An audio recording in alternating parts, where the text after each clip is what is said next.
So sa umaga pong ito, last Sunday na ulit, February, March na.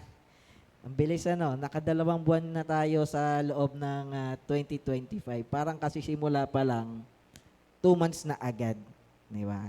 So tuloy po tayo sa ating mensahe sa umaga pong ito.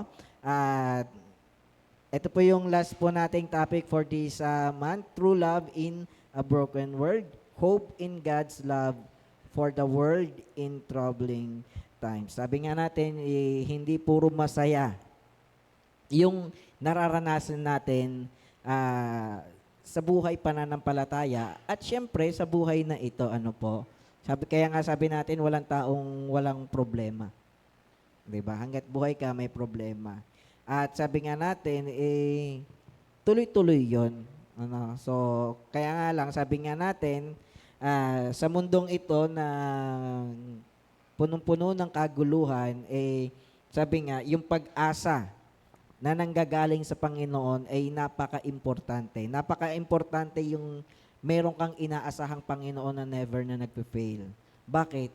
Kasi kapag umasa ka sa mga taong nakapaligid sa'yo, magpe-fail at magpe-fail yan eh. Kahit sabihin mo kung gaano ka-perfect yan, na gawin yung isang bagay, sometimes hindi niya rin magagawa ng tama yun. No? So, ibig sabihin, tayo bilang isang tao, nasa human form pa tayo, nasa katawang tao at mayroon pang pagkakataon na magkamali pa talaga. Kahit pilitin nating wag magkamali, di ba? Kahit nasabihin natin na hindi, ganun at ganun pa rin. Meron at meron pa rin, po. Kaya sabi nga po natin, sa mundong ito,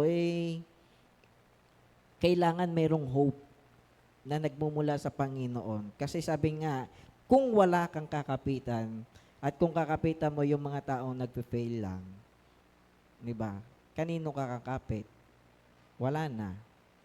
Di ba? Kaya napaka-importante na mayroong Panginoon na siyang nagbibigay sa iyo ng kalakasan. Kaya sabi po dito, sa unang-una po natin, sige po, sabi po dyan, and God's love gives us hope in suffering. Life's challenges and suffering do not negate God's love.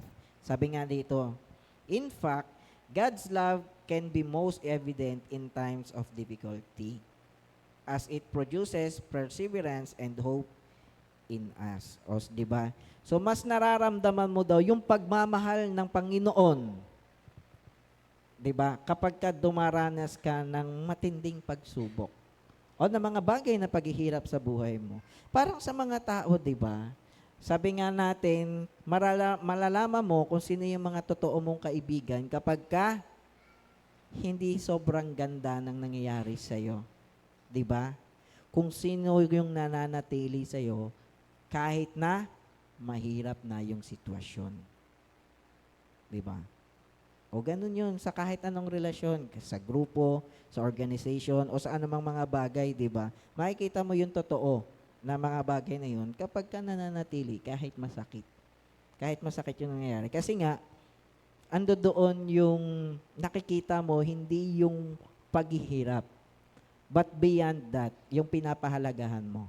Parang yung Panginoon po sa atin sa buhay natin. No? Sa tuwing na tayo ay mayroong paghihirap sa buhay natin, evident yung pagmamahal ng Panginoon kapag ka nakikita mo yung mga bagay na ginagawa niya sa iyo kahit nagiging mahirap yung sitwasyon mo. O, di ba? Parang sa buhay nga natin, kapag ka nagising ka na may problema. So, natulog ka na may isang problema, nagising ka, mayroon ka ng 2 problema. O, di ba? Nanganak, overnight lang, natulog ka lang. Pero sabi nga natin, ano yung bagay na ipagpapasalamat mo sa Panginoon sa bagay na naging 2 yung problema mo pagising mo lang? Napakasimple lang. Yung punto na ginising ka ng Panginoon. Di ba? Kasi ang problema, nasusolusyonan. Pero kapag hindi ka nagising, ay walang solusyon doon. Tama? Di ba? So, ibig sabihin, ipagpasalamat mo sa Panginoon, yung meron ka pang pagkakataong kumilos, gawin yung tama, gawin yung mga bagay, pagkakataon, second chance mo yun eh. Sabi nga natin, every gising mo, chances mo yun. Chance mo na gumawa. Kung meron kang naging fault kahapon, pwede mong itama ngayon. Kung meron kang kulang kahapon, pwede mong idagdag ngayon. 'Di ba? Kasi nga bawat araw mayroong pag-asa. Yun yung sabi ng kaya nga, yung buhay na ibinigay niya sa atin, yun yung makikita mong, ay salamat Lord. Kahit mahirap yung sitwasyon, at least mayroon akong pagkakataon na masolusyonan yun. Hindi mamamatay ka na lang, may regrets ka pa. Sana pala, sana pala. O diba? Kagaya ng lalaking mayaman, nung nagpakasasa, nagpakasaya, pagkadating sa ano sabi kay Abraham? Ay sana pala. O ipadala mo na lang pala itong mga taong to. Ipadala mo si Lazaro para balaan yung aking mga kapatid. O di ba? Kaya nga sabi sa atin napaka-importante na nakikita mo yung chances sa mga bagay na naghihirap ka. Di ba? Mas malaking bagay na nakikita mo yung Panginoon sa buhay mo, no? So, kaya po sabi dito in Romans chapter 5 verse 3 to verse 4, napakaganda yung paalala sa atin ng banal na kasulatan. Hindi lamang iyan, ikinagagalak din natin ang mga kahirapang ating tinitiis dahil alam nating ito'y nagbubunga ng pagtitiyaga. Sunod po, verse 4, sabi diyan, at ang pagtitiyaga ay nagbubunga ng mabuting pagkatao. At ang mabuting pagkatao ay nagbubunga ng pag-asa. So, ibig sabihin, bago pala magkaroon ng hope, mayroon munang pagtitiis. Yung pagtitiis mo nagkakaroon ng pagtitiyaga at yung pagtitiyaga mo sa pananampalataya sa mga bagay na ginagawa mo, nagtutuloy-tuloy ka lang kahit mahirap. Doon mo nakikita, doon mo nasusumpungan yung pag-asa ng Panginoon. Ibig sabihin pala, hindi mo siya aantayin kapag naghihirap ka. Minsan kasi kapag nagpe-pray tayo, lalo na kapag sa mga taong stress, tapos napupunta sa depress, anong nangyayari? Nagpe-pray kasi tayo, tapos wala tayong ginagawa. Inaantay natin may mangyari lang. No? Kaya nandoon ka lang, nagkukulang ka lang sa bahay nyo, mag-iisa ka lang. Tapos masabi mo, parang hindi totoo yung Panginoon kasi nga, parang hindi mo nakikita yung pag-asa. Bakit may ginawa ka ba? Kailangan mayroon kang ginagawa habang naghihirap ka. 'Di ba? Habang nananalangin ka, meron kang ginagawa. O 'di ba? Sabi nga walang mangyayari, no? Sa mga bagay na tinititigan mo lang. Parang ano lang 'yan kapag mayroon kang gustong kunin. Kapag tinitigan mo lang ng tinitigan 'yun, hindi mo makukuha 'yun unless na i-stretch out mo yung kamay mo. 'Di ba? 'Yun yung bagay na kailangan nating makita sa buhay natin. Minsan kasi yung prayer natin o yung faith natin, gusto natin passive lang. Once na nag-pray ka, hayaan mo na, meron na mangyayari yan. Sabi ni Pastor, may magandang mangyayari. Pero hindi mo naman binuksan yung opportunity na mayroong magandang mangyari. Nagkulong ka lang. Di ba? Hindi ka nakipag-usap sa mga kapwa mo mananampalataya. Kinimkim mo yung mga bagay na nasa sayo hanggang sa mawalan ka ng pag-asa. Yun. Ano po? So, hindi ibig sabihin dito na manalangin ka at nagtitiis ka at nagtsatsaga, hindi ibig sabihin nun, magmumukmo ka sa bahay nyo tapos magpipray ka. Tapos sasabihin mo, ang tagal namang sagutin ng Panginoon yung prayer mo. Hindi ganon. Ano po? Okay po. Merong ginagamit yung Panginoon. Merong gagamitin yung Panginoon sa pananalangin mo. Kaya, kailangan kumilos ka din. Ano po? Kailangan meron ka rin ginagawa. Sabi nga dito, even in suffering, we can find hope because God's love is working in us, shaping our character and pointing us toward a future hope. O doon sa pag-asa. Ano po? Doon sa magiging future natin. Ano ba yon? Yung future hope natin. Balang araw makarating dun sa langit na bayan. Balang araw tapos yung paghihirap na ito. Di ba? Wala nang routine, wala nang cycle na pagka nagka-problema ka ngayon, masusolusyonan mo bukas, meron ulit. Wala nang ganun. Balang araw mawawala na yung mga bagay na yon. Kaya sabi dito, pangalawang bagay, so sabi po dito, God's love gives hope for the future. No matter what happens in the world, nothing can separate us from God's love. This assurance gives us a future hope knowing that His love will carry us through eternity. Yung pag-ibig ng Diyos sa atin, kaya hindi tayo mapaghihiwalay ng kahit na sino. Kaya nga sabi dito in verse 38 to 39 ano po ng Romans chapter 8, sapagkat natitiyak kung wala makapaghihiwalay sa atin sa kanya sa pag-ibig, kahit ang kamatayan o ang buhay, ang mga anghel o ang mga pamunuan at ang mga makapangyarihan, ang kasalukuyan o ang hinaharap. Verse 39, sabi dito, ang kataas-taasan o ang kailaliman o alinmang nilalang ay hindi makapaghiwalay sa atin sa pag-ibig ng Diyos na ipinagkaloob sa atin sa pamamagitan ni Kristo Jesus na ating Panginoon. No, wag niyo pong ipagmali itong Bible verse na ito. Ito yung sinasabi nilang kapag hindi ka pala mapaghihiwalay sa Panginoon kaya kahit anong gawin mo, pwede ka na pala magpakasama. Kasi pwede ka namang iligtas ng Panginoon. Kasi mahal ka ng Panginoon. No. Ang sabi dito, walang makakapaghiwalay sa atin sa pag-ibig ng Diyos. Kaya lang, ito yung bagay na ito. Yung pag-ibig ng Diyos para sa atin. Yun yung hindi pwedeng mapaghiwalay. Kasi kahit ano mangyari, mahal ka ng Panginoon. Pero ibang usapan na kapag yung mahal mo yung Panginoon. Ang Panginoon hindi lalayo sa iyo. Pero ibang usapan na kapag ikaw na ang lumayo. Sabi nga, ang hindi ako kinikilala ay hindi ko kikilalanin sa harap ng aking Ama. Meaning to say, ang Panginoon, hindi kanya lalayuan. Pero kapag lumayo ka sa Kanya, ikaw na yun. Fault mo na yun. Kaya sabi nga natin yung pag-ibig ng Diyos sa atin for eternity. Kaya nga lang, kailangan lang nating sabayan. Kasi kapag yung pag-ibig natin hindi for eternity, kapag ang pag-ibig natin for enjoyment lang, for entertainment, kapag masaya lang, kapag okay lang ang lahat, maglilingkod ako, kapag maganda lang yung sitwasyon, nandito ako. Pero kapag sobrang hirap na, kalas-kalas na tayo. Kanya-kanya na lang pananampalataya. Ano yun? Parang matira-matibay na lang. Diba? O hindi ganon. Hindi ganon yung pag-ibig na gusto ng Panginoon para sa atin. Ine-expect ng Panginoon, my love for you is for eternity.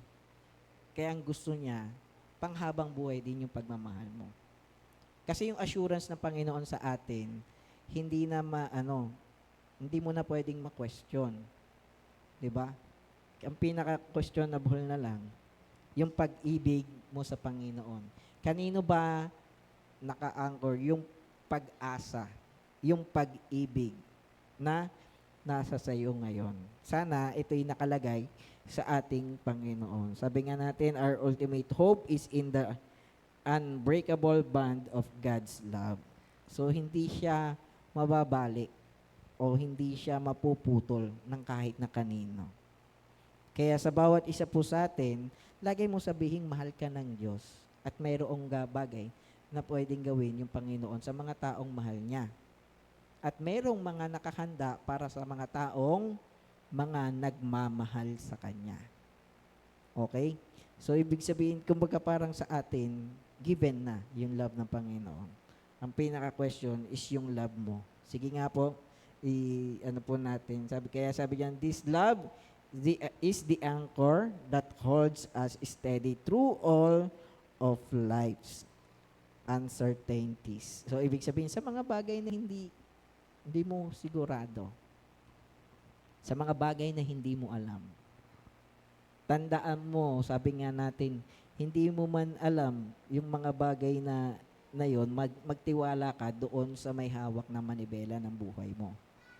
O, di ba? Sino po dito nagko-commute? Naranasan mag-commute? Jeep, tricycle, bus.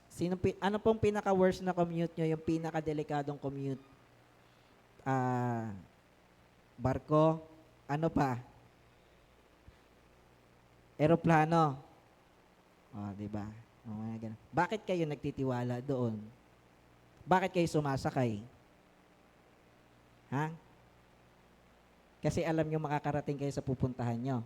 Kapag kayo yung sinakyan nyo. Hindi nyo naman kaano-ano yun, nagtitiwala kayo. Ito yung Panginoon, sabi niya sa akin at sa iyo. Ako yung may hawak ng buhay mo. Magtiwala ka sa akin, dadalhin kita patungo hanggang dun sa langit. O, di ba? Kung tayo sa mundong ito, nagtitiwala tayo mag-commute kung saan-saan, na hindi natin kaano-ano yung may hawak ng manibela, pero sabi nga natin, alam naman natin makakapunta tayo. Kasi pinag-aralan nila yun, kasi driver sila. Kung ganun naman yung mindset natin, sana yung mindset natin patungkol din sa Panginoon. Alam ko, mahal ako ng Panginoon. At alam ko yung kakayanan ng Panginoon sa buhay ko. Ano man yung maging sitwasyon, hindi ko man alam yung mga pangyayari sa buhay ko. Alam nyo, napakaganda yung kantang yun. May hymns na kanta eh. I don't know who holds tomorrow, but I know who holds today. So yung baga parang hindi ko alam kung sino yung may hawak, kung ano mangyayari bukas, pero alam ko kung sino yung may hawak ng buhay ko, yung Panginoon. At alam ko na siya yung manibela ng buhay ko. Siya yung nagdadrive. Sumusunod ako sa Kanya, nakasakay lang ako sa Kanya. Kaya lang minsan ng tao, minsan nagkakagulo-gulo ang buhay. Gusto natin, may sarili rin tayong manibela. 'Di ba? Pero nasa passenger seat ka. Pero gusto mo, ikaw rin magdadrive. Sino po dito naranasan mag-drive? Sino po dito nagdadrive? Nakaranas na ng kasama sa drive seat na mas marunong pa sa kanya? Sino po dito? Yung kapag sasabihin, wag kang papasok. Hindi, alam ko yan. Sukat ko to eh. Di ba? Ay, ano ba? Dapat huminto ka na. Pagka ganun, anong sagot nyo? Anong sinasagot nyo? Ay, ikaw na kaya mag-drive. Marunong ka ba mag-drive? Ganun kapag sinasagot ko marunong ka ba mag-drive? Hindi. Ako nakakaalam hayaan mo ako magdadrive. No? Masarap pa rin naman ulam mamaya, Ayan. Pero yung minsan, di ba, tayo nga mga tao, nababanas tayo kapag alam mo yung ginagawa mo, tapos papangunahan ka ng hindi marunong. Ilagay natin sa Panginoon. Di ba? Alam ng Panginoon yung ginagawa niya sa buhay mo. Tapos papakailan mo, sasabihin mo, Lord, mali yata yan. Kung sagutin ganun, ikaw na kaya bahala sa buhay mo. Gisingin mo na lang rin yung sarili mo. Di ba? Bigyan mo na lang ng hininga araw-araw, kaya mo ba? Alam mo ba kung paano buhayin yung buhay mo? Di ba? Sa mga nag-aral ng science dyan at medyo pa ngayon yung science, alam nila kung paano gumalaw yung pinakamaliit na bahagi, di ba, ng katawan. Sino pong nakakaalam ng neurotransmitter? Transmission, yung sa utak. Sobrang bilis na nangyayari. Habang kahit ngayon nagsasalita lang ako. Di ba? Ganon nakokontrol yung katawan mo. Ganon ka wonder yung katawan ng isang tao. Pati isipin mo, nagagawa ko yun. Di ba? Kinreate ka sa Panginoon na ganon. Kasi alam niya yung ginagawa niya. Na mawala lang yung process na yun, wala ka na. Di ba? Kita mo yung Panginoon. Alam niya Alam niya yung gagawin sa buhay mo. Kailangan mo lang gawin, ah, ano lang, pwede ka mag-suggest, pwede kang, pwede kang magsabi, Lord, masakit puwet ko, pwede bang hinto muna sa biyahe? Pahinga lang, stop over. Lord, naiihi ako. Pwede bang may break time muna? O, break time muna. Di ba? Tandaan natin yung journey naman ng pananampalataya at ng buhay natin, hindi naman always go, di ba? Hindi naman always 60 kilometers per hour yung takbo ng buhay mo, di ba? Minsan may 10, di ba? Minsan may park time, di ba? Yung naka-parking lang. Oh. Minsan may mga dull moment ka rin. Hindi man laging mabilis, hindi naman laging mahirap, hindi naman laging rough road. Kasi alam ng Panginoon yung ginagawa niya. Ano po? At sana po mga kapatid, makita natin yung pagmamahal ng Panginoon at yung ating sarili na nakaangkla doon sa pagmamahal ng Panginoon. Kasi yung pag-ibig ng Diyos, hindi nag-fail. Kaya yun yung kailangan napakasarap at magkaroon na confident doon sa pagmamahal ng Panginoon. Sabi nga natin, hindi ka mapapahiya. Hindi ka mapapahiya sa pag-ibig ng Diyos. Kahit ito, sabihin mo to sa mga tao. Ako yung mga bagay na sinabi ko sabi ko nga may mga lakas loob na sinishare ko. Sabi ko, unahin mo yung Panginoon, bahala niya sa'yo doon sa mga kakainin mo. Pero ako sa isip-isip ko, paano kung walang kainin to? Inuna nga yung Panginoon. Pero lagi kong sinasabi yun, hindi ka papahiya ng Panginoon doon sa kanyang salita. I-share mo at i-apply mo sa buhay mo. Never nagpe-fail yun. Kaya sabi po dito sa conclusion po natin, sabi, God's love is the hope of the world offered to all, transforming lives and giving us assurance of His presence and peace. It empowers us to love others and brings hope in times of suffering, pointing to a future with Him. Sana po mga kapatid, tayo kung may future na tayo sa Panginoon at alam na natin yon. Kung may nakikita kang mga iba na parang walang pag-asa rin sa buhay, na hindi alam kung saan pupuntahan sa future niya, yung tipong hindi niya alam kung ano yung walang kasiguraduhan, i-point mo siya sa Panginoon. Ano po? Kasi kung ikaw lang ang mag-a-advise, pwedeng effective sa'yo, pero sa kanya hindi. Pwedeng marami kang alam na pwedeng salita na makakapag-uplift sa kanya. Pero iba yung perfect advice na nagmumula sa Panginoon. Di ba po? At pwede ka rin gamitin ng Panginoon pagdating sa bagay na yun. Ano po? So sana po sa bawat isa po sa atin, makita ang kahalagahan ng laging nasa Panginoon. Ano po? Wag kang hihiwalay sa Panginoon. Sabi nga natin makalimot ka man mag-church. Sabi natin, minsan talaga hindi mo ma-perfect. Makalimot ka man sa mga bagay na ito, wag kang hihiwalay sa Panginoon. Tayo po'y manalangin. O aming Diyos na makapangyarihan sa lahat, Lord, maraming salamat sa pagkakataon nito na binigay niyo po sa amin. Nawa nga po, Panginoon, sa pag-ibig niyo, turuan niyo po kaming wag mawalay sa iyo, Panginoon. Sa mga bagay na nangyayari sa amin, Panginoon, sa mga buhay po namin, nawa ito po ay maging daan upang patuloy na manatili sa iyo, patuloy na tumibay ang relasyon sa iyo, Panginoon. Salamat po sa iyo, Panginoon. Kumilos ko nawa sa buhay ng bawat isa po sa amin. Ito lamang po yung aming panalangin sa dakilat makapangyarihan ng pangalan ng aming Panginoong Hesukristo. Amen.